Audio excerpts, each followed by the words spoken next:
Kasaragod general ആശുപത്രിയിൽ 9 വയസ്സുകാരൻ ശസ്ത്രക്രിയയ്ക്കിടെ മരിക്കാനിടയാക്കിയ സംഭവത്തിൽ സമഗ്രമായ അന്വേഷണം വേണമെന്ന് രാജ്മോഹൻ ഉണ്ണിത്താൻ MP. സംഭവത്തിൽ ഡോക്ടറുടെ പിഴവുണ്ടായിട്ടുണ്ടെങ്കിൽ കർശന നടപടി സ്വീകരിക്കണമെന്നും MP കാസർഗോഡ് പറഞ്ഞു. രാവിലെ ഈ കുട്ടിയുടെ മരണവുമായി ബന്ധപ്പെട്ട എന്റെ ബന്ധുക്കൾ എന്നെ വിളിച്ചിട്ട് ജനറൽ ആശുപത്രിയിലാണ് ഈ കുട്ടി മരിക്കാനിടയായ സാഹചര്യം ഉണ്ടായത്. ഈ കുട്ടിയുടെ പോസ്റ്റ്മോർട്ടം പരിയാരം മെഡിക്കൽ കോളേജിലാണ് നടത്തുന്നത്.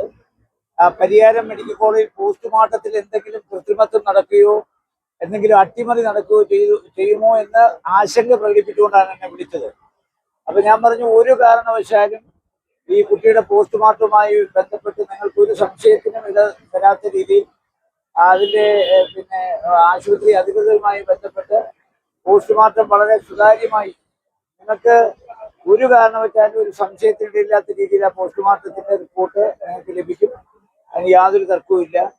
ഇതിനകത്ത് ഡോക്ടറെ കുറിച്ച് ചില ആക്ഷേപങ്ങളും ആരോപണങ്ങളും ഉയർന്നു വന്നിട്ടുണ്ട്. അത് പരിശോധിക്കേണ്ട കാര്യമാണ്. കേരളത്തിലെ ആരോഗ്യമന്ത്രി അതിനെക്കുറിച്ച് അടിയന്തരമായി അന്വേഷണം നടത്തണം. അന്വേഷണം നടത്തി ഡോക്ടറുടെ പിഴവാണെന്നുണ്ടെങ്കിൽ കർശനമായ നടപടികൾ ഡോക്ടറുടെ പേരിൽ സ്വീകരിക്കണം. കാരണം ഇപ്പൊ രണ്ടാമത്തെ മരണമാണ് ഡോക്ടറുടെ അനസ്തേഷ്യത്തിന്റെ പിഴവ് മൂലം സംഭവിക്കുന്നത്. നമ്മുടെ പയ്യന്നൂർ ഇതുപോലെ ഒരേ ഒരു കുട്ടി, ആ കുട്ടിക്ക് ഒരു ചെറിയ സ്റ്റിച്ചിങ് മാത്രം നടത്തേണ്ട ഒരു ആവശ്യവുമായിട്ടാണ് പയ്യന്നൂർ ഒരു സ്വകാര്യ ആശുപത്രി പോയത്. ആ സ്വകാര്യ ആശുപത്രിയിലെ ഡോക്ടർമാര് 3 പേര് ചേർന്ന്, അത് പോലീസ് കേസായിട്ടുണ്ട്. പോലീസ് 3 ഡോക്ടർമാരെയും വിളിപ്പിച്ചിട്ടുണ്ട്. ഞാൻ ആ വീട് സന്ദർശിച്ചിട്ടുണ്ട്. ആ കൊച്ചുകുട്ടിയുടെ മരണം അവർ നോട്ടിരുന്നുണ്ടായ ഒരു കൊച്ചുകുട്ടി, ആ കുട്ടിയുടെ മരണവും അനസ്തേഷ്യ കൊടുത്തതിലുണ്ടായ പിഴവാണെന്നാണ് അവർ സമ്മതിച്ചിട്ടുള്ളത്. ആശുപത്രി അധികൃതരും സമ്മതിച്ചു, അനസ്തേഷ്യ കൊടുത്ത ആൾ സമ്മതിച്ചു. 3 ഡോക്ടർമാരെ ക്വസ്റ്റ്യൻ ചെയ്യാനായിട്ട് പയ്യന്നൂർ DYSP വിളിപ്പിച്ചിട്ടുണ്ട്. അപ്പൊ ഇവിടെയും ഇത്തരം ഒരു ആരോപണം ഉണ്ടെങ്കിൽ അതിന്റെ മാതാപിതാക്കന്മാർക്ക് പോലീസിൽ പരാതി കൊടുക്കാം.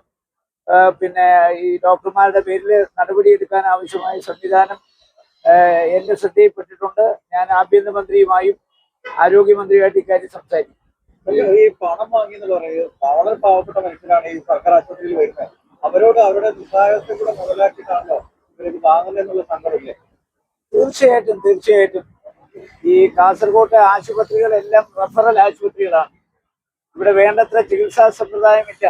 അത് പ്രഭാകരൻ കമ്മീഷൻ റിപ്പോർട്ടിൽ തന്നെ പറഞ്ഞിട്ടുണ്ട്. 2688.66 കോടി രൂപ ചെലവാക്കി ആരോഗ്യ മേഖല ശ്രദ്ധിച്ചില്ലെങ്കിൽ കാസർഗോഡ് വലിയ ദുരന്തങ്ങൾ സംഭവിക്കുമെന്നാണ് പറഞ്ഞത്. ഇവിടെ മിക്കവാറും എല്ലാ താലൂക്ക് ആശുപത്രിയിലും സർജറി നടത്താനുള്ള സംവിധാനമുണ്ട്, പക്ഷേ അനസ്തേഷ്യ ഇല്ല. അതുകൊണ്ട് ഒരു ആശുപത്രിയിലും സർജറി നടക്കുന്നില്ല. അപ്പോ സർജറിക്ക് വേണ്ടി ഇപ്പോൾ പലരും മംഗലാപുരത്തെയാണ് ആശ്രയിക്കുന്നത്. അതുകൊണ്ട് ഇവിടെ ഗവൺമെന്റ് ആശുപത്രിയിലെ ഡോക്ടർമാർ അനസ്തേഷ്യ കൊടുക്കാൻ കൈക്കൂലി ചോദിക്കാന്ന് പറഞ്ഞാൽ തന്നെ അവരെ സർവീസിൽ വെച്ചുകൊണ്ടിരിക്കാൻ പാടില്ല. അവരൊക്കെ സമൂഹത്തിന് ശാപം തന്നെയാണ്. കാര്യം അനസ്തേഷ്യ കൊടുക്കുന്നതിന് കൈക്കൂലി എന്ന് പറയുന്നത് കേട്ടുകേൾവിയില്ലാത്ത സംഭവമാണ്. അതുകൊണ്ട് ആരോഗ്യമന്ത്രിയുടെ ശ്രദ്ധയിൽ ഞാനത് നിങ്ങള് രാവിലെ അവര് പറഞ്ഞത് പോസ്റ്റ്മോർട്ടം സുതാര്യമായി നടക്കണമെന്നാണ്. അതിനകത്തൊരു കൃത്രിമത്വം ഉണ്ടായിരുന്നാണ്. അതിന് ഞാൻ വേണ്ട സംവിധാനം ചെയ്തിട്ടുണ്ട്. ഇപ്പൊ ആരോഗ്യമന്ത്രിയുടെ ശ്രദ്ധയിൽ നമ്മൾ പെടുത്താം. ഈ വൈദ്യുതി മന്ത്രി പറഞ്ഞത്